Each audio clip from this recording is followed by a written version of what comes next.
સુરતના વરાછા વિસ્તારમાં 2011માં તમંચો માથે રાખીને ફાયરિંગ કરીને 1,77,000 રૂપિયા લૂંટ કરી નાસ્તા ફરતા આરોપીને પકડવા માટે અંગત બાતમીને આધારે અને ટેકનિકલી રિસોર્સથી જાણકારી મેળવી વરાછા પોલીસના 2 જાબાઝ પોલીસ જવાન વિજયસિંહ અને જિગ્નેશભાઈ ઝોન 1ના ડીસીપી અલોકુમાર અને એસીપી પીકે પટેલના માર્ગદર્શન અને પીઆઈ આરબી ગોઝિયાના પ્લાનિંગથી વરાછા પોલીસે સફાઈ કર્મચારી અને પાનના ગલ્લાવાળા અને રિક્ષાવાળા બનીને ઓડિશાથી આરોપી તુલુ ઉર્ફે લાલા સુભાષ નાયકને પકડીને સુરત લાવીને પ્રશંસનીય કામગીરી વરાછા પોલીસ દ્વારા કરવામાં આવી।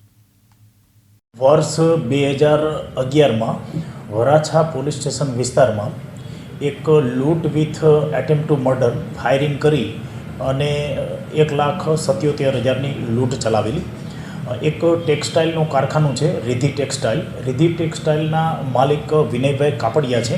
એને ત્યાં લગભગ તારીખ 26/9/2011ના રોજ 3 ઈસમો દેશી તમંચા અને હથિયાર સાથે આવેલા અને ત્યાં એમને લગભગ સાંજે 7 વાગ્યાની આસપાસમાં લૂંટ ચલાવેલી। લૂંટ કર્યા બાદ વરાછા પોલીસ સ્ટેશનમાં વર્ષ 2011માં ગુનો દાખલ થયેલો અને એટ એ ટાઈમ લગભગ 3 જેટલા આરોપીને પકડી લેવામાં આવેલા। તેમાંથી મુખ્ય આરોપી અને માસ્ટર માઇન્ડ કે જેમનું નામ ટુલ્લુ ઉર્ફે લાલા નાયક રહે ઓરિસ્સાવાળો લગભગ 14 વર્ષથી નાસ્તો ભરતો હતો।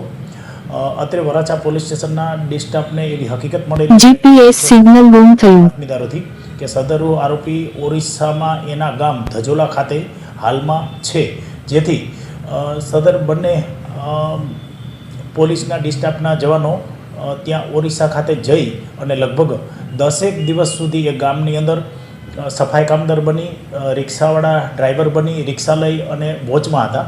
એ દરમિયાન સદર આરોપી ઓરિસ્સાના ધજોલા ગામ ખાતેથી મળી આવતા તેમને પકડી અને વરાછા પોલીસ સ્ટેશન લઈ આવી અને કાયદેસરની કાર્યવાહી કરેલ છે। કાનાભાઈ મેર, દિવ્યાંગ ન્યૂઝ, સુરત।